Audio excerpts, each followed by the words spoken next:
Hola, buenos días. En este tercer módulo de la serie de matemáticas discretas realizaremos una introducción a la teoría de grafos. La teoría de grafos nace en manos del matemático suizo Leonhard Euler, uno de los matemáticos más prolíficos de todos los tiempos, quien en 1736 resolvió de una manera completamente original el llamado problema de los puentes de Königsberg, ciudad hoy conocida como Kaliningrado, pero que por entonces era la capital de la Prusia Oriental. Königsberg en ese entonces tenía 7 puentes que conectaban 4 zonas distintas de la ciudad. La pregunta del problema era la siguiente: ¿es posible dar un paseo por la ciudad comenzando desde cualquier lugar, de modo de pasar por todos los puentes una única vez, regresando finalmente al mismo punto de partida? Antes de continuar, te invito a pausar el vídeo e intentar resolver este problema usando este plano de la ciudad. Pues bien, lo que hizo Euler fue utilizar su capacidad de abstracción para olvidarse de todos los detalles de la ciudad, de modo de centrarse únicamente en lo importante para el problema, esto es, los puentes y la conectividad permitida por ellos. Cada zona del mapa la representó por un punto y cada puente fue representado por una línea capaz de conectar dos zonas diferentes del mapa. Note que en la tercera figura ya no interesa la ubicación espacial de cada punto y cada línea, sino simplemente el hecho de que los puentes permitan conectar pares de puntos. Así, el problema se reduce a lo siguiente: ¿existe un camino que comience en uno de los puntos azules, pase por todas las líneas una única vez y regrese al mismo punto de partida? Bueno, Euler demostró que esto no es posible, salvo que todo punto esté únicamente conectado a un número par de líneas. En efecto, para el punto inicial debe haber un número par de líneas, de modo que siempre se pueda salir por un puente y regresar por el otro. Y por la misma razón, este criterio debe repetirse para todos los demás puentes intermedios. Este tipo de diagramas creados por Euler hoy se conocen como grafos. A los puntos se les conoce como vértices o nodos y a las flechas o líneas como aristas. Formalmente, un grafo es un par ordenado conformado por un conjunto de nodos o vértices y un conjunto de aristas, en inglés conocidas como edges, por eso la letra E.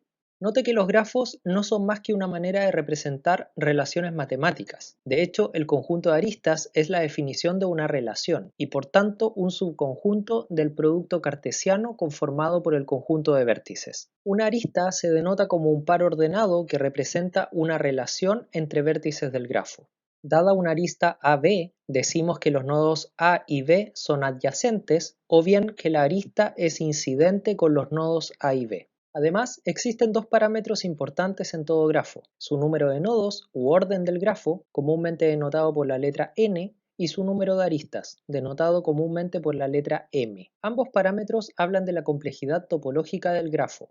La complejidad de la mayoría de algoritmos de teoría de grafos depende del crecimiento de alguno de estos parámetros. Los grafos se pueden dividir en grafos no dirigidos, es decir, aquellos donde las aristas no tienen una dirección definida, y en grafos dirigidos, también conocidos como digrafos, y en los que las aristas sí tienen una dirección definida, desde un nodo de salida hasta un nodo de llegada. En ambos ejemplos, note que el conjunto de vértices o nodos es el mismo, pero el conjunto de aristas difiere. En el caso de los grafos no dirigidos, las aristas representan relaciones simétricas, por lo que una arista AB es lo mismo que una arista BA. En cambio, en los grafos dirigidos, una arista AB no es lo mismo que una arista BA, y la existencia de una de ellas no necesariamente asegura que exista la otra. Note que todo grafo no dirigido se puede representar como un grafo dirigido, reemplazando cada arista no dirigida por dos aristas dirigidas, cada una apuntando hacia el lado opuesto de la otra. Por lo tanto, los grafos no dirigidos se pueden ver como un caso particular de grafos dirigidos, en que la relación que representan es simétrica. Por otra parte, el grafo de Euler que vimos al principio para resolver el problema de los puentes de Königsberg es un grafo no dirigido, que además pertenece a lo que hoy se conoce como una generalización de grafos, llamada multigrafos. Un multigrafo es sencillamente un grafo que acepta más de una arista entre cada par de nodos. Otros tipos de generalizaciones de grafos muy útiles son los grafos etiquetados y los grafos con pesos. En el primer caso consiste en añadir una función que asigna valores o etiquetas específicas a los nodos, y en el segundo caso otra función de pesos que asigna pesos a las aristas. Los grafos se utilizan en una inmensa variedad de aplicaciones, que incluyen representación del conocimiento, redes de computadores y telecomunicaciones, sistemas complejos, computación gráfica, teoría de autómatas, teoría de compiladores, circuitos digitales, bioinformática, machine learning, etcétera, etcétera, etcétera. Los grafos etiquetados y con pesos son muy útiles, por ejemplo, en el análisis de redes sociales, donde el peso de una arista podría, por ejemplo, representar el poder de influencia de un nodo sobre otro y la etiqueta de cada nodo su resistencia para ser influenciado por sus vecinos. Otro ejemplo son las redes de transporte, donde los pesos de las aristas pueden representar la distancia entre dos lugares o el costo necesario para transportar insumos desde un lugar a otro. Otros dos conceptos relevantes en teoría de grafos es el de vecindad y grado de un nodo o vértice. La vecindad de un nodo, conocida en inglés como neighborhood, corresponde al conjunto de todos sus nodos adyacentes, es decir, aquellos conectados a él mediante aristas entrantes o salientes. Por ejemplo, para ambos grafos, el no dirigido de la izquierda y el digrafo de la derecha, la vecindad del nodo A es el conjunto de los nodos B, C y D. Ahora bien, para un grafo no dirigido, el grado de un nodo, en inglés conocido como degree y denotado por la letra griega delta, está dado por la cardinalidad de la vecindad de dicho nodo. O sea, el grado de un nodo es el número de nodos con los que está conectado mediante una arista. En este ejemplo, el grado de los nodos A y D es 3, mientras que los nodos B y C tienen grado 2. Para el caso de los grafos dirigidos, se distingue entre el grado de salida, en inglés out degree, y el grado de entrada, en inglés in degree, que se denotan con un delta más y un delta menos, respectivamente. El grado de salida de un nodo es el número de nodos a los que apunta dicho nodo. Por ejemplo, el grado de salida del nodo A es 3 y el grado de salida del nodo D es 1. En cambio, el grado de entrada de un nodo es el número de nodos que apuntan a él. Por ejemplo, el grado de entrada del nodo A es 2 y el grado de entrada del nodo B es 1. Otro concepto importante es el de subgrafo. Un subgrafo es básicamente un subconjunto de un grafo. En esta figura, los vértices o nodos del grafo están denotados de acuerdo con sus coordenadas en un diagrama cartesiano tridimensional. El grafo G tiene 8 nodos y 12 aristas, mientras que el subgrafo, denotado en azul, tiene 5 nodos y 4 aristas. Note que en este caso el subgrafo obtenido es conexo, pero también podríamos pensar en un subgrafo disconexo, con nodos o componentes aisladas. La única restricción es que el nuevo subgrafo sea también efectivamente un grafo, es decir, que tenga un conjunto de vértices y un conjunto de aristas que conecten a dichos vértices. Ahora, a partir de un subconjunto de nodos del grafo original, podemos definir su subgrafo inducido, como aquel que incluye a esos nodos más todas las aristas originales que los conectan. El subgrafo de este ejemplo es el subgrafo inducido por los 5 nodos destacados en rojo. Todas las demás aristas quedan fuera, ya que inciden con al menos un nodo fuera de estos 5. Una ventaja fundamental de la teoría de grafos es la posibilidad de componer relaciones, recorriendo el grafo mediante trayectorias, tal y como veíamos al inicio de este vídeo en el problema de los puentes de Königsberg. Un camino, en inglés conocido como walk, es una sucesión de nodos tales que cada par de nodos consecutivos está conectado por una arista. En rojo se muestran ejemplos de caminos para dos tipos de grafos. Note que para los grafos dirigidos el camino debe seguir el sentido de las aristas. Además, cuando un camino incluye un bucle o un loop, es decir, una arista que apunta a un mismo nodo, entonces se pueden definir infinitos caminos, dependiendo de cuántas veces se repita el bucle. Note también que se podrían definir infinitos caminos si la trayectoria vuelve a un nodo ya visitado. Por ejemplo, en este caso, el camino podría repetir AB, AB, AB y así sucesivamente cuantas veces quiera antes de saltar al nodo D. Pero además existen distintos tipos de caminos. Un camino simple, en inglés conocido como path, es un camino en que ningún nodo se repite. Por lo tanto, un camino simple como el destacado en rojo en el grafo de la derecha no podría incluir la arista BA.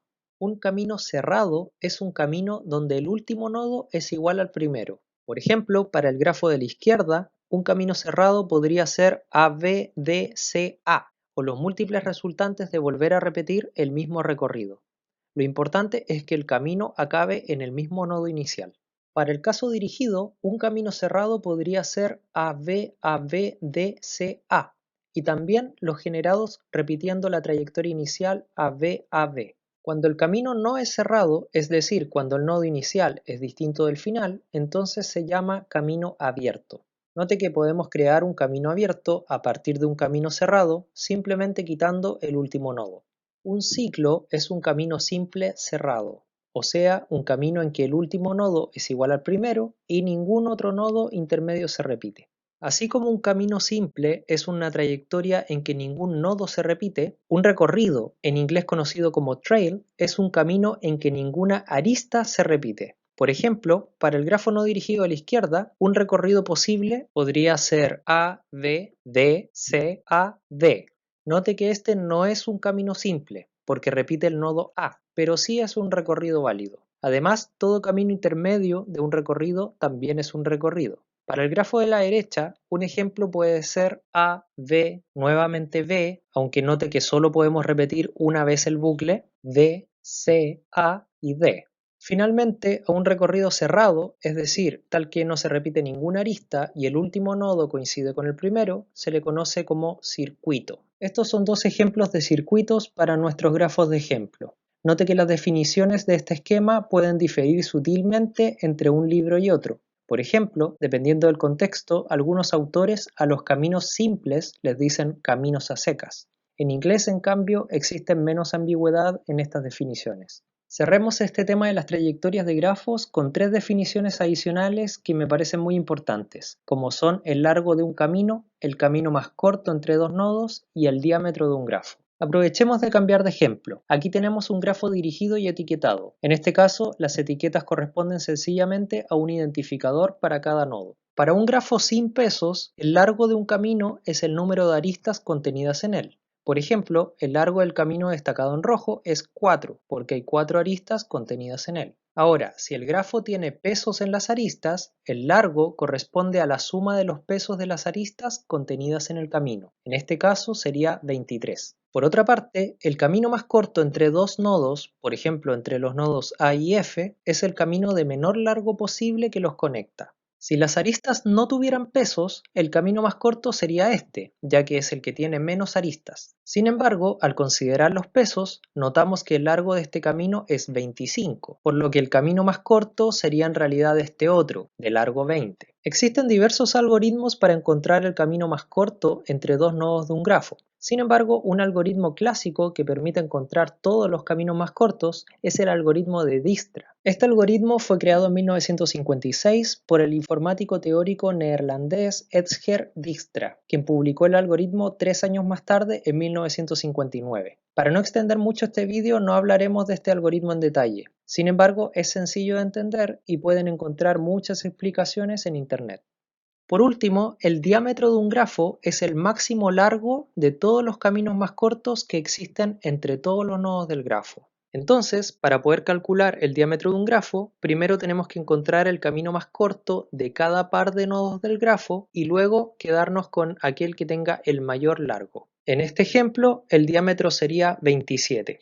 En general, el concepto de diámetro viene de la geometría, para representar el doble del radio de una circunferencia. El diámetro representa la mayor distancia entre dos puntos. En teoría de grafos, el concepto sigue la misma idea. El diámetro viene a ser la mayor distancia entre dos nodos cualesquiera del grafo. Hablemos ahora de algunas formas de representación de grafos. A nivel matemático y computacional, los grafos se pueden representar e implementar mediante diversas estructuras de datos. Una forma es como listas de aristas, donde en cada fila se indica el nodo inicial y el nodo final de una arista. En caso que las aristas tengan pesos, este valor se puede añadir en una tercera columna. Esta es una manera usual de almacenar grafos grandes en un archivo de texto plano CSV. Muchos grafos grandes se guardan en este formato por la simplicidad de almacenamiento y la capacidad de compactación. Como ya dijimos, el formato anterior es útil para almacenar grafos, pero no tanto para manipularlos. Existen al menos tres formas usuales de representar grafos para su manipulación eficiente. La representación como listas de adyacencia corresponde a una lista desplegable que contiene a los distintos nodos del grafo y desde la posición de cada nodo sale otra lista con todos sus nodos adyacentes. Una de las ventajas de esta representación es que dentro de cada posición de la lista se pueden almacenar distinta información adicional asociada con cada arista.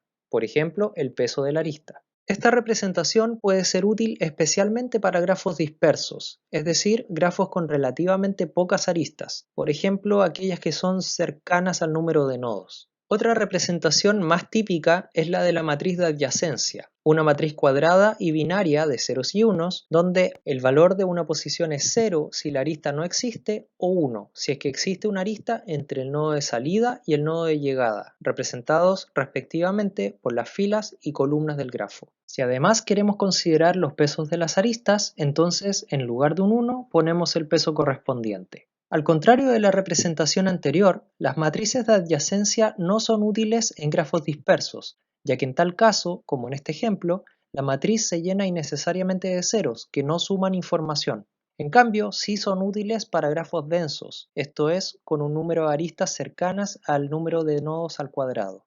Además de lo anterior, las matrices de adyacencia son útiles para determinar algunas propiedades de los grafos. No nos detendremos en esto, pero si M es la matriz de adyacencia de un grafo G, entonces las propiedades de reflexividad, simetría, transitividad y antisimetría se pueden verificar como aquí se indica.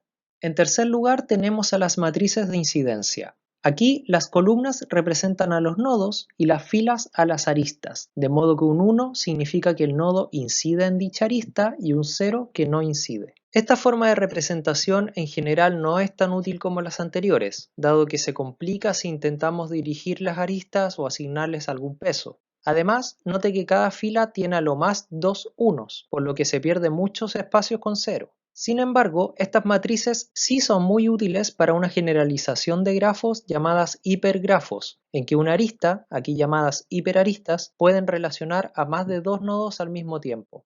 En este caso, esta representación se convierte en una matriz binaria sin restricciones en el número de unos de cada fila. Ya casi terminando, una familia de grafos es un conjunto de grafos que, aunque aumenten su número de nodos, mantienen una o más propiedades en común. Por ejemplo, tenemos a los grafos regulares, que son aquellos en que todos los nodos tienen un mismo grado o el mismo número de nodos adyacentes. También están los grafos ciclo, que se suelen denotar como C sub n, donde n es el número de nodos del grafo. En su versión no dirigida son, para cada n, el único grafo conexo 2 regular, y en su versión dirigida son, para cada n, el único grafo conexo 1 regular.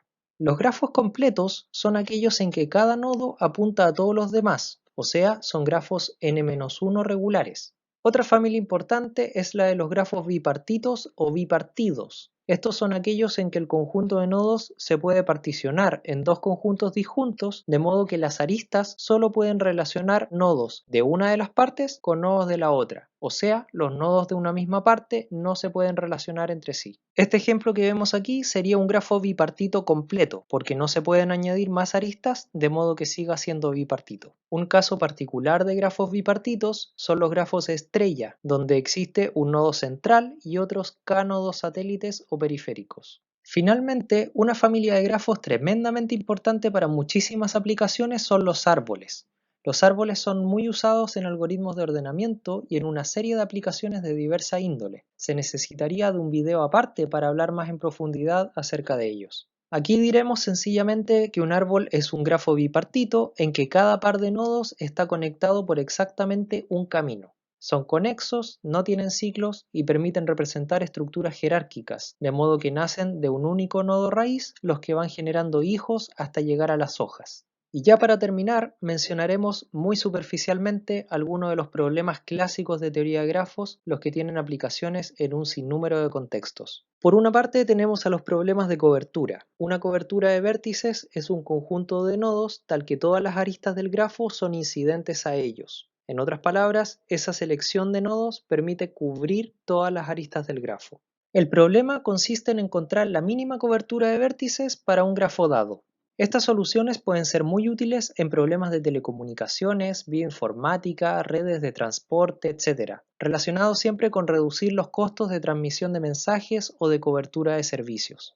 Análogamente, existe el problema de la cobertura de aristas, que consiste en encontrar un conjunto de aristas mínimo que incidan en todos los nodos del grafo. Otro problema es el de coloración de grafos, cuya aplicación quizá más conocida es la de colorear con la menor cantidad de colores posibles un mapa de modo que dos zonas adyacentes no compartan el mismo color. Y un último problema que podemos mencionar es el de verificar si dos grafos son o no isomorfos, es decir, en términos simples, si a partir de un grafo se puede generar el otro solo mediante ciertos desplazamientos de los nodos en el espacio. Y así podríamos seguir hablando por horas y horas acerca de grafos.